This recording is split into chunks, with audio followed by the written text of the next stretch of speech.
Here we go. There we go. We're live. Hello, everyone. My name is Jen Maynard, she, her, hers, Cascadene First Nations from Yukon, Canada. I'm the Business Resource Navigator for the Northwest Native Chamber. And we are here today with proper business brand strategy. Cody is going to be walking us through this wonderful webinar on childcare infrastructure funds, building a marketing plan. Cody's business has been partnering with the Northwest Native Chamber for years now, and we absolutely are so grateful for his ability to make these lifts and bring us together in a good way for marketing. So I'm going to go ahead and go on to the next slide and introduce Isabella, who's going to be talking about our live interpretation. Hi, everyone. Thanks for being here today. Thanks, Jen, for kicking us off. And yeah, so this presentation will be presented in English, but if you would like to listen to the presentation in your preferred language, you can click on the little interpretation globe that's kind of on the bottom right of your Zoom panel. And then from there, you can select which language you would like to listen to this presentation in. If you have any questions or issues with selecting your language or anything with the interpretation feature, just feel free to put them in the chat, put any questions in the chat, and we'll make sure it gets figured out. But that also goes for people who would like to hear the presentation in English, who are welcome to select English. It might not make a difference for the presentation, but just for everyone to be on the same page. And yeah, I think that's it. All right. Thanks, Jen. I'll pass it to Cody. Thank you. So happy to be here. Thank you, everybody, for joining us today. So yeah, my name's Cody. I have a marketing background as part of an agency for a long time and currently self-employed. And always really enjoy working with the Native Chamber, awesome organization who helps the community and a lot of people. So appreciate being here. The slide here is the agenda. So a little overview of what we're talking about. This might be, this is an entire marketing plan, which may or may not be more than you need. So I'd say just focus on what's useful to you, take away what is applicable. But I wanted to present the entire process of creating a marketing plan, just so you have that context. So please feel free to comment any questions that you have. We'll try to leave 10 to 15 minutes at the end to have a conversation. And sounds like we're ready to jump in. So let me do that.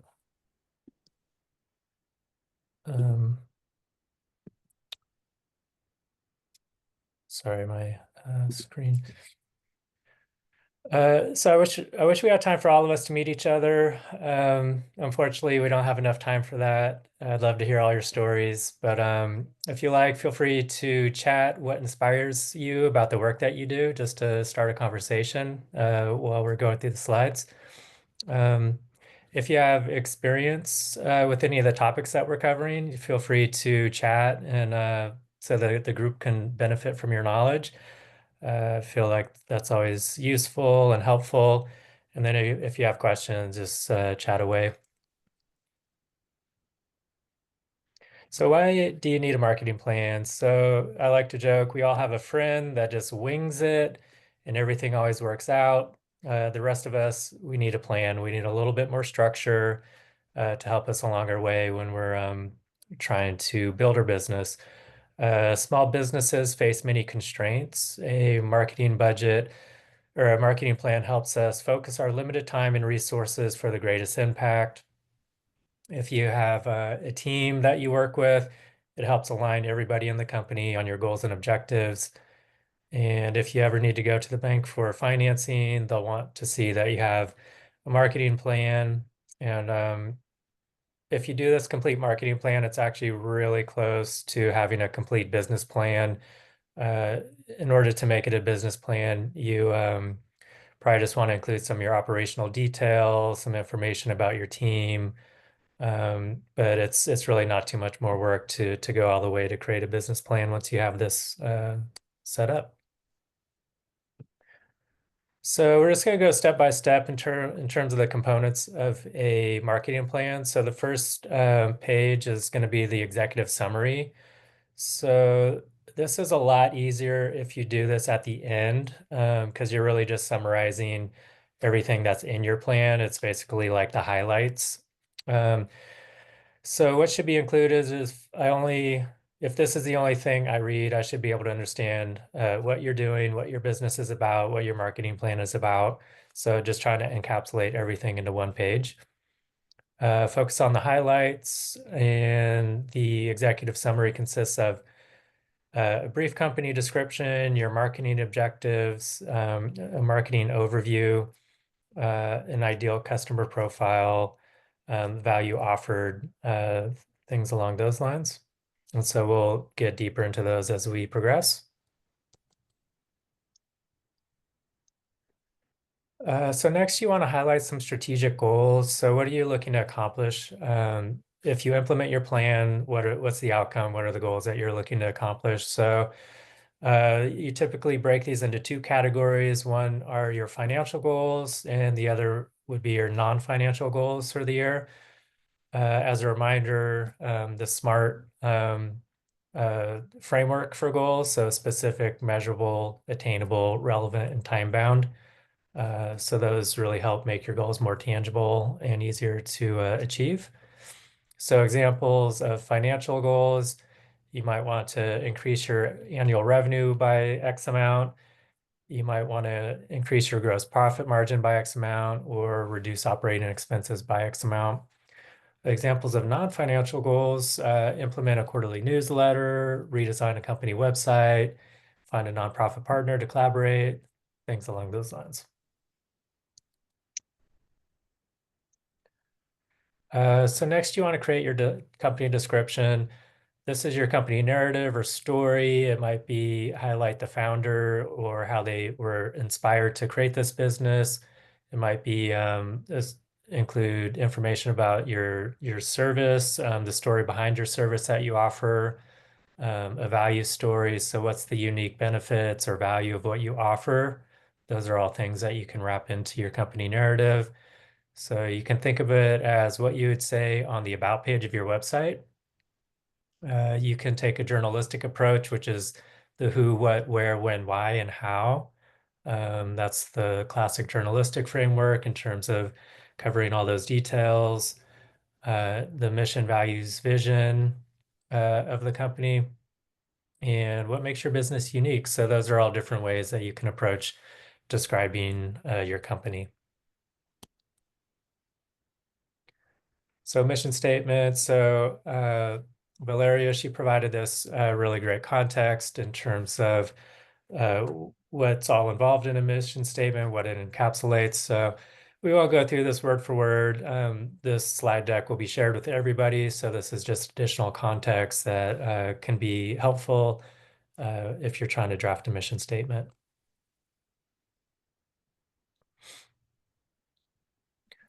So next, you want to think about your core competencies. So what is unique to you and hard for your competitors to copy? So when you're talking about your business and what's going to resonate with your potential customers, what unique attributes do you have that will give you a competitive advantage? So examples of this might be specialized knowledge or the curriculum that's part of your program. It could be education, certifications, training, or experience, personal connections or professional network. Maybe it's operational efficiency, if you have a strong brand, or if you're really strong at storytelling, your approach to customer service, how you develop your employees, your leadership approach. Maybe it's something like your nutrition or meal programs that are part of your business. So it can be a lot of things, and you just really have to look at what's unique to your business that's going to set you apart and is going to be attractive to your potential customer base. So next, we talked about your customers. So it's really identifying who is your ideal customer, who's really going to be with what you offer, who's it going to resonate with the most strongly. So one approach to this is creating a customer persona, which is a representation of your ideal customers. So you identify this, it could be through market research, it could be through data, it could be through just really knowing your existing customers, it could be knowing the neighborhood that you work in and what the makeup is of that community. So all those elements go into knowing who your customer is, and it's this step is to really document who your customer is. So personas are used in marketing to better understand target audiences, who you're reaching out to, and helping businesses tailor their strategies to meet the specific needs, behaviors, or concerns of different customers. So elements that are included can be things like demographics, psychographics, which relate to lifestyle, personality traits, behaviors, goals, and challenges. So we have an example next year. So in this customer profile example, we create a story about this fictional person, Amanda, who is embodying who our average customer might be. So we create a story and we highlight her motivations in terms of what she's looking for in childcare. So safety, cultural awareness, convenience, learning opportunities. So this is just an example. This may be similar to your customers. It could be different. So it's thinking about who your customers are and what motivates them in terms of their search for childcare. Additionally, we can identify their challenges. So in this case, um, cost, trusting others with their children, time, being a busy professional, availability, given the high demand for this service. So when you're looking at these challenges, this can inform how you speak to your potential clients, um, your marketing language, so that you understand their challenges and that you're prepared to address and help them resolve these challenges with your services.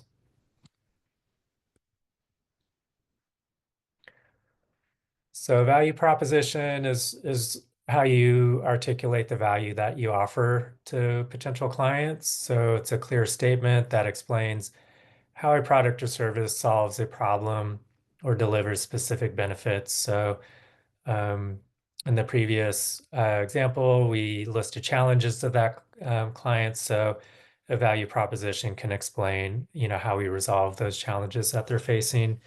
It tells the ideal customer why they should choose it over customers, choose it being your service over others. It succinctly communicates the unique value that a business offers to its customers, highlighting the key aspects that make the product or service desirable, relevant, and different from alternative options in the market. So you think of it a little bit like an elevator pitch. If you're talking to somebody and they say, "Hey, what do you do?" If you can really concisely in 2 or 3 sentences articulate what you do and the value you offer, that's what this is getting at. So positioning is a brand related term. So it's the act of designing an organization's offering an image so that it occupies a distinct and valued place in the target's mind relative to customer competitive offerings. So we'll get to examples next, but it's um, marketing when you say truck, what brand comes to mind? You might think of Ford, you might think of Chevy. So that's An example of positioning, if you think, say, hardware, you might think of Home Depot. So companies spend a lot of effort and time to position themselves as the store for those particular items. So it's point of differentiation and things to ask yourself. Is this point of differentiation important to your customers? Is it a priority for them? Does this position make sense for your company in terms of being able to deliver on your brand promise? So you want to do an internal audit of your staff, your resources, your capabilities to make sure that you can deliver on the promise that you're making. Can you demonstrate points of proof? So if you make a claim in your brand promise, can you back that up with testimonials, education, your track record, your past performance, certifications, working with similar clients? Is the position ownable in terms of there's not another competitor in your area that's already utilizing that position?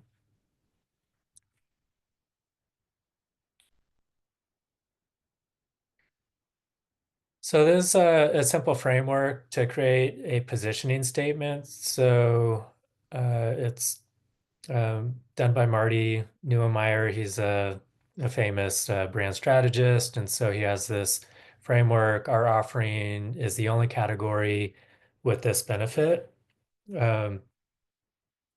So the what our there's just a hypothetical example. What our child care center is the only early education facility, and then we say the how that provides a personalized learning plan for each child based on their unique interests and developmental needs. Where in Portland, Oregon, why ensuring a nurturing environment where every child can thrive at their own pace when at a time when personalized attention and developmental support are more crucial than ever for our children's success. So um, you can follow this model and customize it for your own business based on what makes you unique and what's going to resonate with your customer base.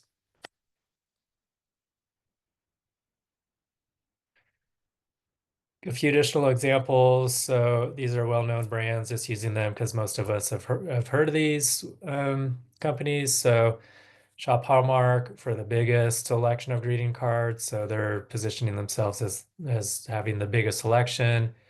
Nothing outlasts Energizer. I'm sure we've all seen those commercials. So the longest lasting battery, Rolex being the most prestigious, Volvo being the safest, Bounty the quicker picker upper. So um, these are all approaches in terms of in childcare. What can you be the most of something, or the safest, or the cleanest, or something that's really unique to you that is resonates with your clients that you can use to position yourself in the market. So examples. Our childcare is the only facility that integrates a play-based curriculum designed by child developmental experts. Our childcare is the only center that immerses children in nature-based learning experiences. So again, just a couple examples, but hopefully this provides a little context and sparks some ideas for you. So situational analysis, it's like a kind of a fancy term, it just relating towards what's happening in the marketplace. So as a business, your business is impacted by what's happening in in your community, in your state, across the country. So we just want to see what's happening, what's the environment that we're operating in, so that we can come up with strategies that respond to these larger macro trends that are out of our control. So, for example, we'll get to examples in the next slide, but this involves gathering information about the external environment, external to your business, in which the business operates, providing insights that can influence strategic planning and decision making. What is what is the external environment that your business is operating in? So we use a simple framework looking at political, economic, societal, and technological trends. And looking at those trends, how can you take advantage or mitigate any risk? So, sorry, that's a lot. This section doesn't need to be a super deep analysis, just a couple paragraphs are fine. You know, just things like, hey, it's the economy is really strong. How do we approach that versus, you know, the economy's really weak? You know, we might take different actions in a weak economy versus a strong economy. So those are the type of things that we're getting at. In terms of political, our local and national administrations likely to favor your industry with resources and funding? Are they likely to regulate or deregulate? Are they supporting large businesses? Are they supporting small businesses? Things along those lines. We just mentioned the economic example. From a societal standpoint, are there any societal trends that impact your business? So, for instance, coming out of COVID, hybrid work is really pervasive. Does that impact your business? Are children staying home more versus are parents using childcare services less? Things to think about. Technology, are there any emerging technologies that your industry is using to create efficiencies to support you in your work?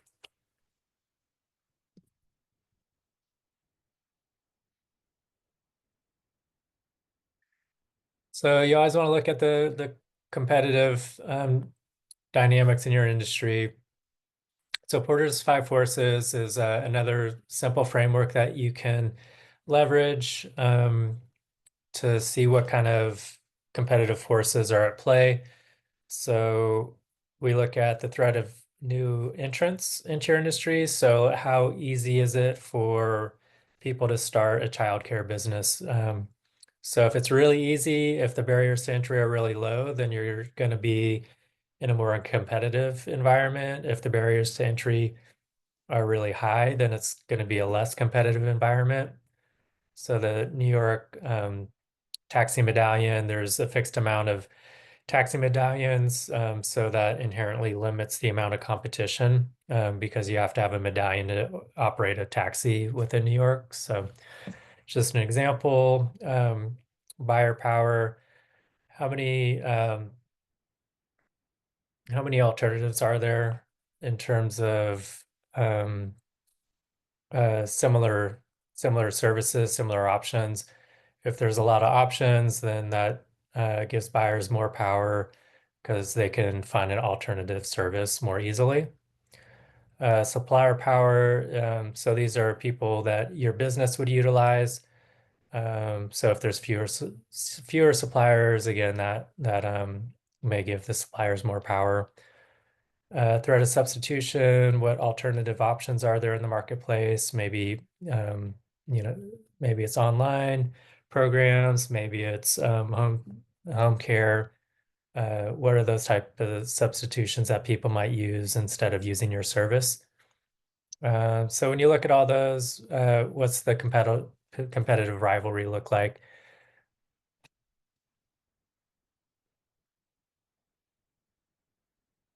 SWOT's another framework that's really common. Most people have heard of a SWOT analysis. So it's strength, weaknesses, opportunities, threats.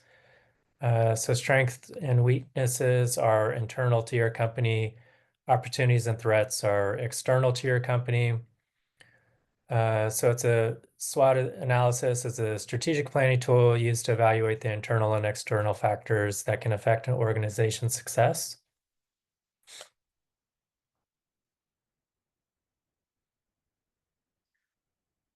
And then just looking at other competitors in your marketplace. So you might look at similar services that operate within a mile radius of where you operate, perform an audit of competitors in your marketplace. If you don't have direct competitors, then look at companies with similar offerings in your region. Things that you may want to audit are the visual aspects of their business in terms of logo, imagery, colors, positioning, verbal, how they talk about what they do, key messaging, voice and tone, operations in terms of their what services they offer, where they operate, their price point, things along those lines. And this exercise helps inform how you differentiate your business from others in your marketplace.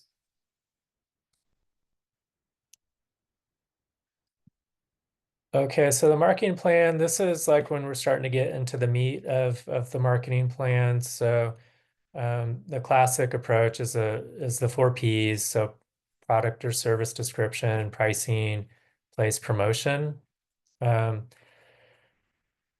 There are variations of this 4P framework. So if you're growing and hiring, you might add people as an additional bullet point to look at, for example.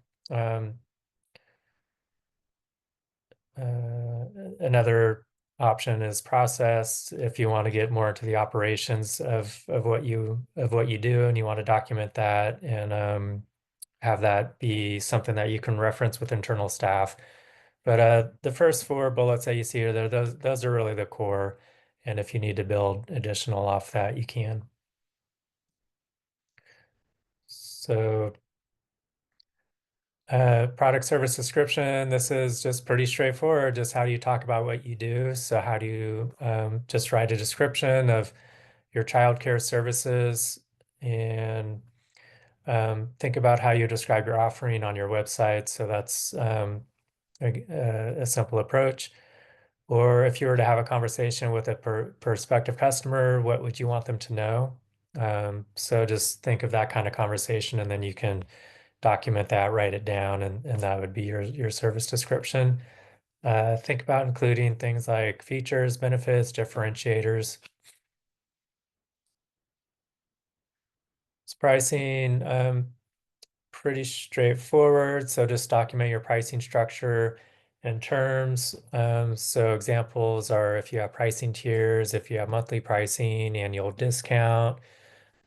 Some service offerings offer up 50% upfront, 50% upon completion, if there's referral or seasonal discounts. So just document your approach to pricing. And keep in mind that pricing tells a story, influences your brand perception. So, for example, Walmart pricing, it equals more value driven, more mass market, whereas Gucci pricing is more luxury, top tier, exclusive. So think about if you're charging more than others in your marketplace, you need to be able to back that up and explain why that is and what's that value that people are receiving. So place, just really straightforward in terms of where do you operate? So where is your product or service available? Where can your customers purchase what you offer? So typically you'll have in your field, you'll have a physical location, and then you might be available digitally, so through your website or e-commerce. And then this probably isn't as relevant, but if you're more of a product-based company, third-party distributors or retailers.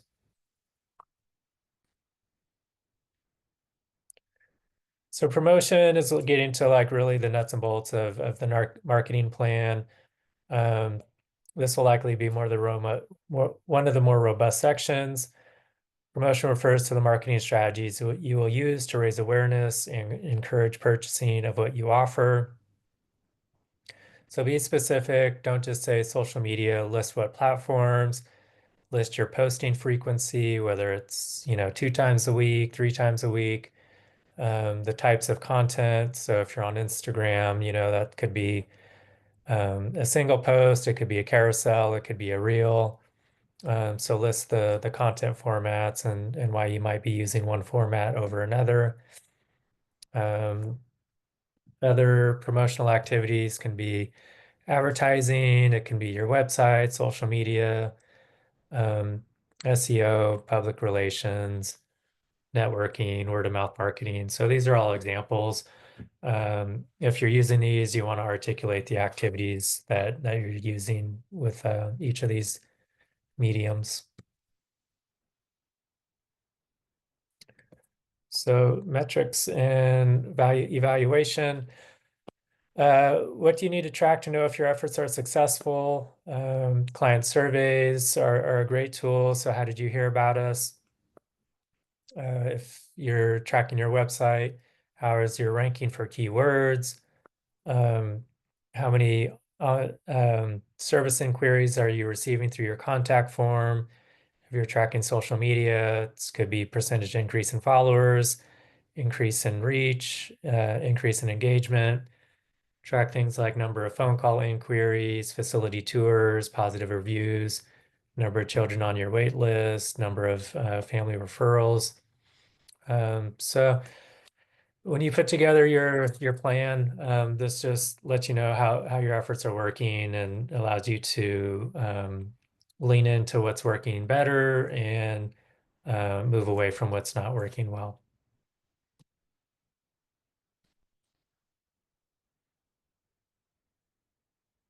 So yeah, that's the main overview of the marketing plan. That was a lot. I'm sure. I hope there's questions, and I prefer to have a little bit more of an open dialogue versus just talking at people. So please bring your questions and let's have a robust discussion. Yeah, awesome, Cody. Thank you so much. I know it's a lot of material to just share and then take in. I just want to share a few things that we do with technical assistance that we can support you all on. And then we'll open up for Q&A. So, some of the things that we can support on are application support, absolutely. So reach out to us about that. Creating a budget and financial projections, business planning, marketing planning, including referrals to Cody, project implementation planning, legal assistance and referrals, grant writing and referrals, accounting, CPA support, tax consulting and preparation. So that whole piece that you'll be holding as you're moving forward with this grant, which is going to give you the responsibility of a 30% of the grant that you receive is going to be tax.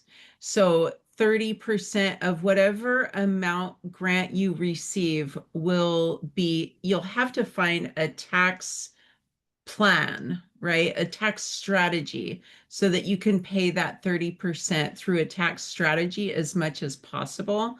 That's really important. So please connect with us on that. Bookkeeping and training and referrals, employment and HR consulting, and capital access strategy development. So when you're looking at your at scaling up, right? There's always going to be extra cost associated with that. And it doesn't necessarily always look like the asset that you're purchasing or improving. So those assets that you're purchasing and improving are going to come with a lot of strategy development for capital access quite often. Um, but also when you're looking at the bigger picture, right? When you're looking at what does it look like for you to have that growth, to have that scaling up in terms of bringing on more employees, having maybe even a larger tax burden when it comes to the space that you're in, your property taxes. There's just all these different things that come into play as you grow, and we want to be there for you. So please reach out for all of these things. My information is in the chat. And then also, I know that all of you have access to our CCIF email address, which is on the next slide. Thank you, Cody. Yeah, and then we're going to be just opening it up for questions. I did not see many questions in the chat at all throughout this. Yeah, don't be shy.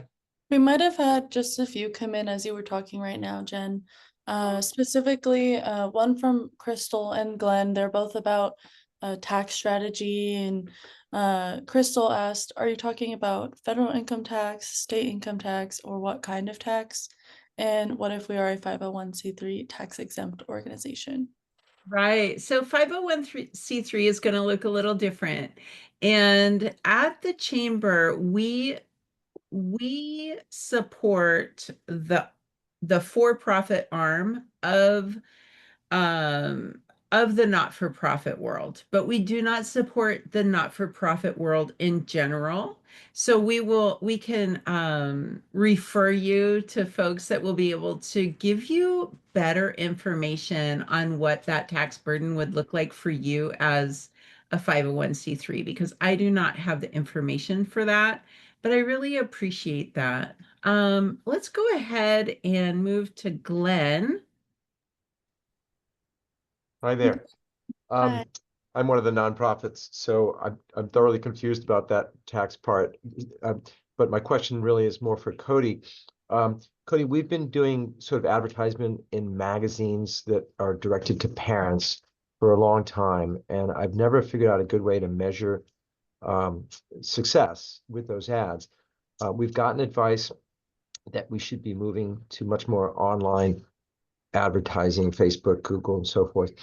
But we've also not really had, we don't have a marketing person. So we don't seem to have really the wherewithal, the expertise to move our marketing dollars into online.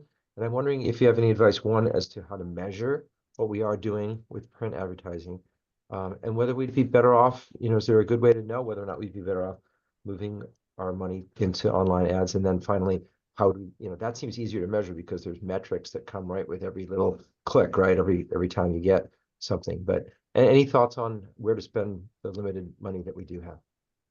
Yeah, thank you.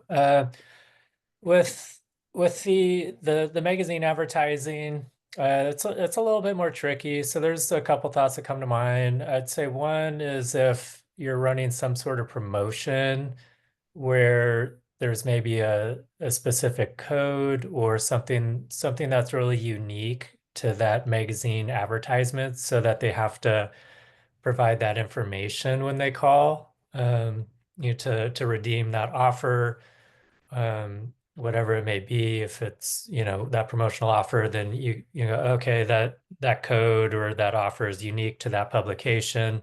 So that takes a little bit of management in-house, where whoever's the receptionist is tracking that. How'd you hear about us? I saw you in this magazine, and I'd like to redeem, this offer. Um, so if there's something that's sort of performance based, like a call to action that they have to leverage some kind of code that's in the ad, then that's one way. Um, you can also, if you have some sort of analytics on your website, that it's less direct, but if on your advertisement, you have your website. Um, if you have analytics, you can see what's that direct website traffic, meaning somebody goes to a browser, they type your website address directly into the browser to go to your website. So that's direct traffic. And so you can see that, maybe we have a higher amount of direct traffic just based on these publications that we're advertising in. So that's another thought. Um, but yeah, I think the you can occasionally do customer inquiries in terms of surveys. How did you hear about us? Anybody that's receiving a call from somebody for the first time, always just asking them, how did you hear about us? Um, so it's not perfect with offline marketing, but there are some ways. With online marketing, there's a lot of really great like demographic information. So for instance, if you're on a meta advertising platform, they have pretty robust uh, demographic details, so you can target within a specific mile radius of where you operate in. You can target, parents, and you can kind of parse down to your ideal customer profile. And then within their dashboard, they will provide metrics in terms of impressions or click-throughs, things along those lines. And then again, on the back end of your website, if you have analytics, it should show, say, if you're doing Facebook advertising, meta ads, it should show you traffic that's driven from that platform. So with online advertising, definitely more trackable, more easily trackable. But magazines, they have a place too. So not everybody's on social media. A lot of people are getting a little tired of it. So um, it's good to experiment with offline media as well. Um, and sometimes people need to see, uh, you think about the customer journey. Sometimes people see you in a magazine, and then later they're online and they see your ad, and then maybe they like hear somebody talking about you. So a lot of times there'll need to be 3, 4, 5 touch points where your business name comes up before they actually take that next step of like making a call and engaging. Does that help or answer your question? Yeah, thanks, Cody. I just put something in the chat just about whether for the type of nonprofits or businesses we run, schools, preschools, childcare, do you have any thoughts about preferences for either Google versus Facebook versus anything else, maybe more specific to our markets? Oh, sure. Yeah, in terms of what mediums would be most effective. I think it's just experimentation. I mean, the Meta ads and Google ads, I mean, you have a lot of control over the ad spend. So I mean, if you just want to like dip a toe in the water, I mean, you can literally do like $50 a month or even less if you want, just to be like, okay, let's try Meta and just run $50 a month for like 3 months and see how that goes. Or you can do like a side by side where maybe it's $50 on Meta, $50 on Google. So that's $100 a month, and you do a comparison in terms of what's more effective. So with the digital media, I mean, they call it, you've probably heard of the term, but A/B testing. So you can run different ads like with one headline versus another headline just to see what gets more engagement. So their platforms make that approach pretty straightforward. You don't have to be like an advertising whiz. They make it pretty user friendly. So I'd say just start with a really small budget and test the waters, see what gets a response. And then that's the thing, like once you say, oh, hey, this ad on this platform is really getting traction, then it's generating leads, we're getting inquiries, we're getting calls, we're getting contact submissions. Once you see that starts happening, then you crank up that ad spend.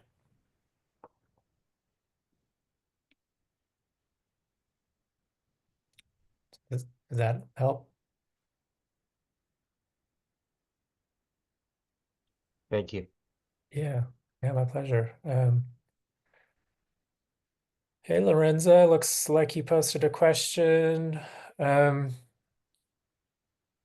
so it sounds like you might be looking for a website vendor. I think maybe your contact with the Northwest Chamber might be able to help you. I know they have a really robust roster of people that help with all kinds of things. So I'd say maybe follow up with your Northwest Chamber representative, and I'm sure they can put you in touch with somebody great. Yeah, and then aside from having a website, yeah, we talk about it's the hub and spoke metaphor for marketing. So the website would be like the hub. That's where you send people to. That's the platform where you can tell your story and you have the opportunity to create a more information-rich environment where there's great photos, there's great content, they understand what you do. And then the spokes that go out from the hub are all the marketing activities. So, that's your e-newsletter. That's the things that we were just talking about. If you want to do some advertising. So the goal there is typically to not make the sale, not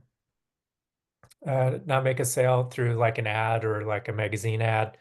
It's to drive people back to the website so that they see more about what you do. It's an introduction. You're developing a relationship. And then after you've had a few conversations, um, they can they might take the next step of working with you.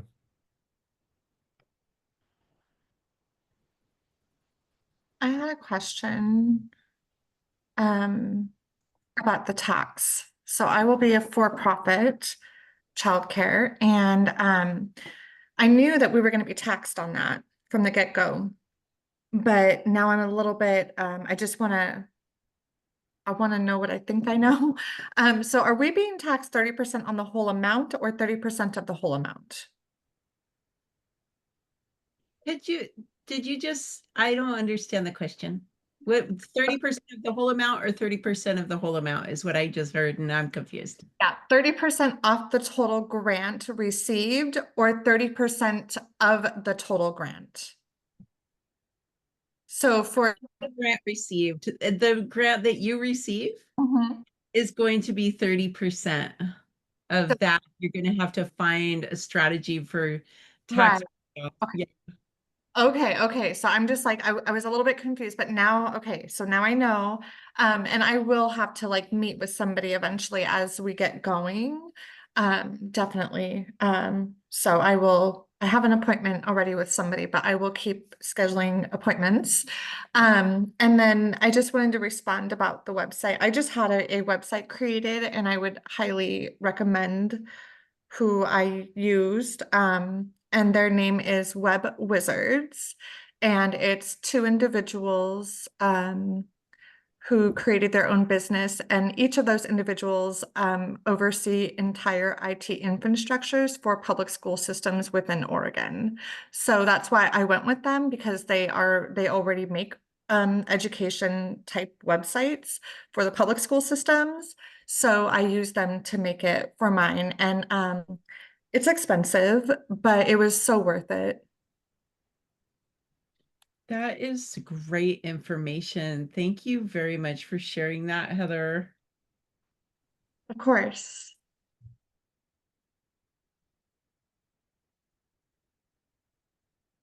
Yeah, and just to speak a little bit, Jen put this in the chat, but I just wanted to highlight it to the group as well, about reaching out to her for a tax referral. So we do have slots reserved, and resources available if you would like to meet with a tax professional and just to help figure out a tax strategy and plan and meet with an expert on that, specifically related to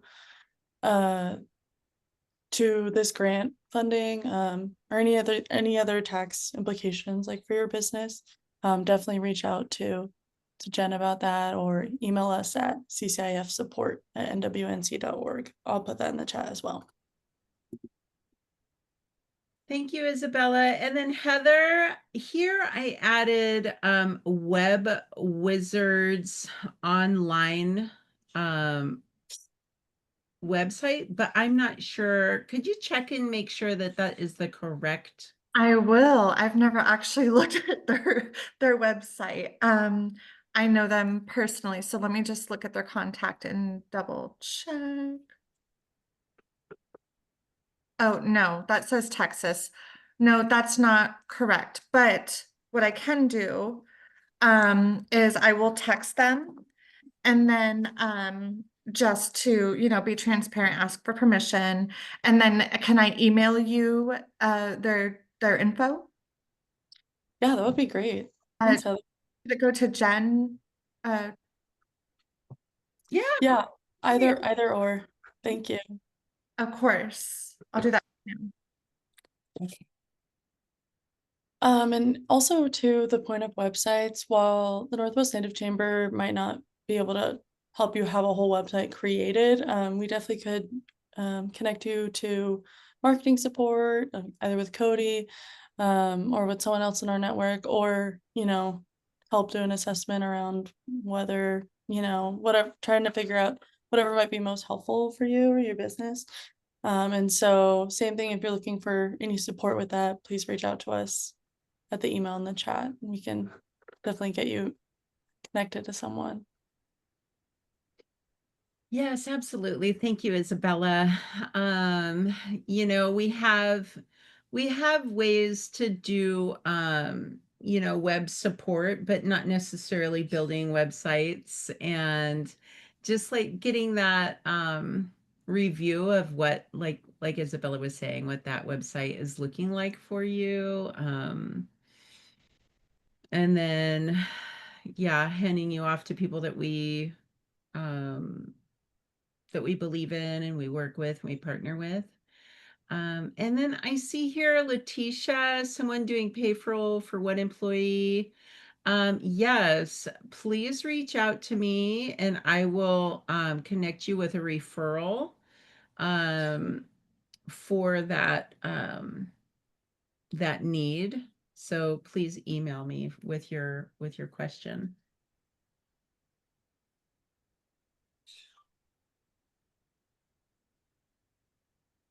Yeah, say if there's any other questions, we still have a few more minutes. So yeah, don't be shy. But also, I think my information was posted. So if there was anything that wasn't like making sense, or if you have any follow-up questions, like please, give me a shout as well.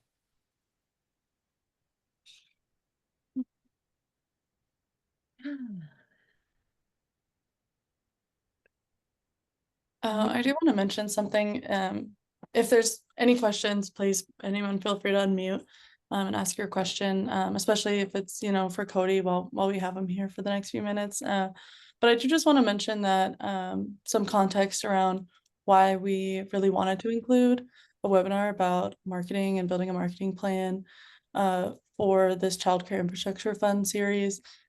There is a section of the grant application for CCIF that will ask about business sustainability. And there's all kinds of different things that can show, business sustainability in your application.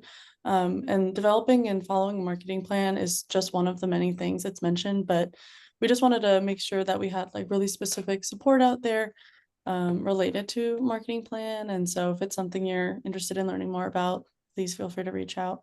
And we also had a question in the chat from Savi about receiving help in Spanish. Yes, so while our team is not bilingual, we can coordinate to have an interpreter at a meeting if you would like to meet with someone on our team. So we definitely can make it work. Just let us know and reach out, and you can reach out in Spanish as well, whatever works for you, and then we'll get an interpreter from there. But yeah, thanks.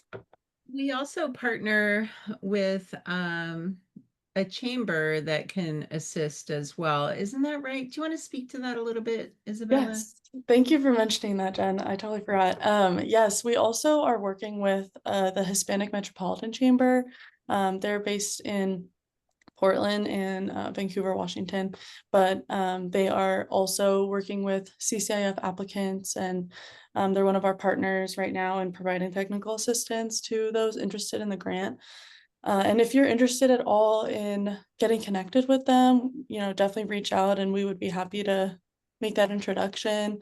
They have an awesome team and do a lot of great work in the community, specifically with like Hispanic communities in Portland and Oregon. And so please feel free to reach out about that. But you could also meet with someone who does speak Spanish on their team if that's something you're interested in as well. So yeah, thanks, Jen, for mentioning that. Before we go really quick, I just heard back and it is, they do have a website and it's webwizardsor.com. Awesome. Thank you. Yeah.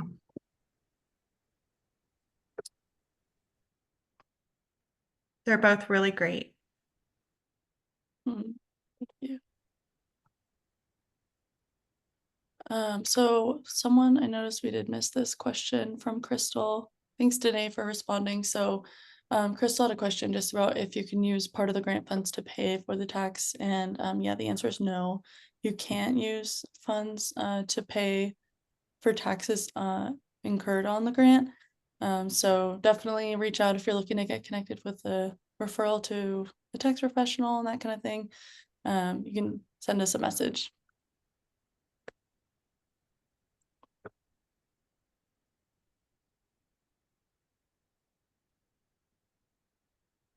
All right.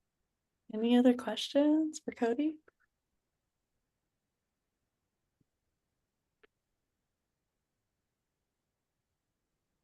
Well, thanks everybody. I know you're all going to be super successful, and I wish you best on building all your businesses and your marketing efforts. Really appreciate you joining today.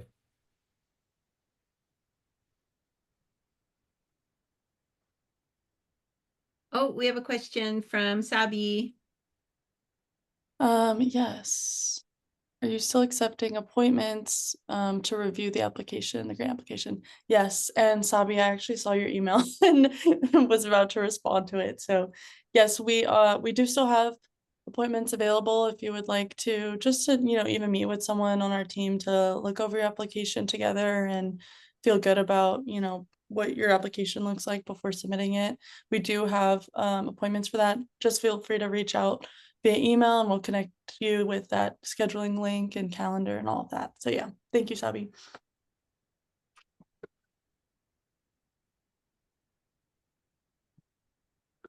Okay. All right, you guys, this has been awesome. Thank you so much.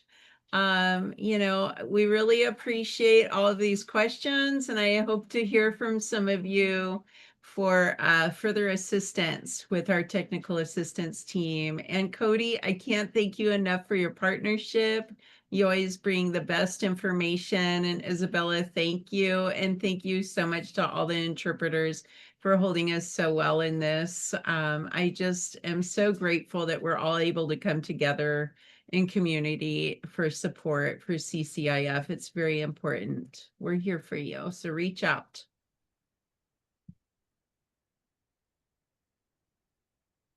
Okay, have a great day. Right.